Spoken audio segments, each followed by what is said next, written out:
අපෝ මේ වගේ සමාජයක නම් අවංකව ජීවත් වෙන්න කවුරු හරි උගන්වන්නේ ඒක මහ බොරුවක්. එහෙම අපි සමාජය ගැන කතා කරනවා නේද?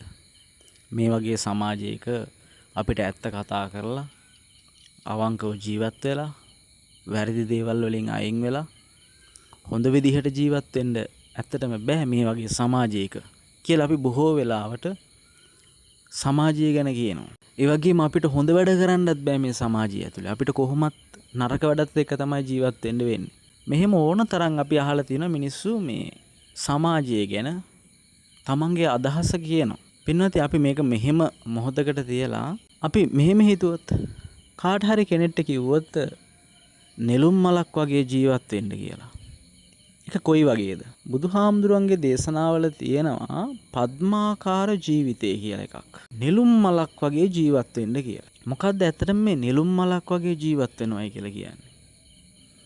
නෙළුම් මලක් හැදෙන්නේ මඩේ. ඒ වගේම අපිරිසිදු වතුරේ. හැබැයි ඒ නෙළුම් මල හැම වෙලාවෙම ඒ මඩෙන් සහ අපිරිසුදු වතුරෙන් උඩට ඇවිල්ලා තමයි යම් දවසක යම් කාලයක නෙළුම් මල පිපෙනවා නම් පිපෙන්නේ සූර්යාලෝකයත් එක්ක එකතු වෙලා. මේක තමයි මේ කතාවේ සාරාංශය. මොකක්ද ඇත්තට මේ කියන්නේ? මේකෙදි කියන්නේ බුදුහාමුදුරෝ ඉපදුනෙත් මේ සමාජය ඇතුළෙම. ඒ කියන්නේ මේ මඩගොහරුව මේ අපිරිසුදු වතුර කියන මේ සමාජය තුලම තමයි බුදුහාමුදුරුත් ඉපදුනේ. මෙතෙන්දි මේ සමාජය පහත් කිරීමක් නෙමෙයි කියන්නේ. මේ කෙලෙස් සහිත ලෝකයේම තමයි උන්වහන්සේ ඉපදුනේ. ඒ වගේම අපි අපට මේක සම්බන්ධ කරගෙන කතා කරොත් දැන් අපිට කියලා අමුතුවෙන් ලෝකයක්ම ඇවිල්ලා නැහැනේ ඇත්තටම. අපිටත් ඔය ඊර්ෂ්‍යා කරන, ක්‍රෝධ කරන, බනින, ගහ ගන්න, එකිනෙකාත් එක්ක වෛරයෙන් ඉන්න ওই විදිහට ගත්තාම ගොඩාක් දේවල් තියෙනවා. ඉතින් මේ වගේ සමාජයක තමයි අපටත් ඉපදෙන්න වෙලා තියෙන්නේ. අපි ඉතින් හිතෙන්නම් හිතන නොඑක් දේවල්. මේ සමාජය ඇතුලේ අපි හදාගත්තු හොඳ නරක දෙකම තියෙනවා. එතකොට අපි හැම වෙලාවම කරන්න ඕන මේ සමාජයෙන් උඩට එනවයි කියලා මේ සමාජයෙන් අයින් වෙලා මිනිස්සුන්ට විරුද්ධකම් කරලා දැඩි කෝපයක් අරගෙන ඒ මිනිස්සු ප්‍රතික්ෂේප කරලා මානසිකව වැටිලා අවුල් වෙලා ඉන්න එක නෙමෙයි ඇත්තටම. මේ සමාජයේ තුලින්ම උඩට එන එක. එදා ಭಾರತೀಯ සමාජය ගත්තත් අපි නිකන් උදාහරණයකට මිත්‍යා දෘෂ්ටික අදහස් කොච්චර තිබුණාද?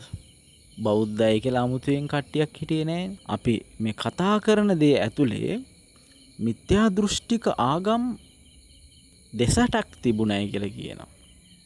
මේ සියල්ල තියෙද්දි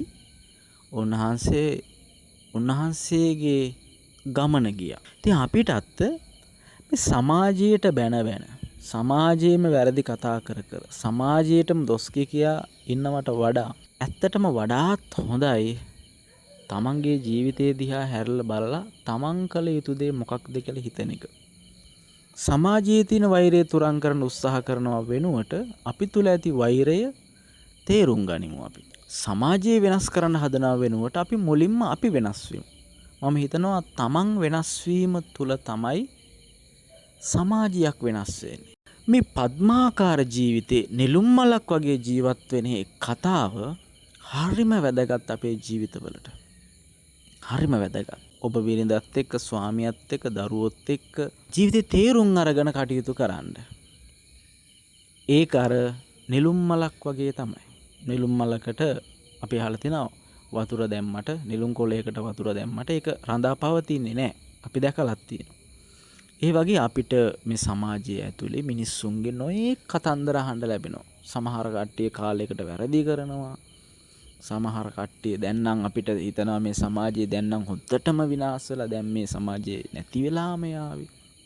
ඉස්සර වගේ නෙමේ දැන් මේ තියෙන සමාජය. මේකේ කොහොමද ජීවත් වෙන්නේ? ඔයගේ නොයෙක් කතන්දර. මේ සියල්ල ඇතුලේ අපිට පුළුවන් නම් අපිව තේරුම් අරගෙන සමාජයේ තියෙන වැරදි අදහස් වලට අපේ ජීවිතය යට කරන්නේ නැතුව හරි දෙයක් වෙනුවෙන් නිවැරදි ගමනක් යන්න ඇත්තටම ඒක තමයි මිනිස්සෙගේ ජීවිතේ වටිනාම දේ.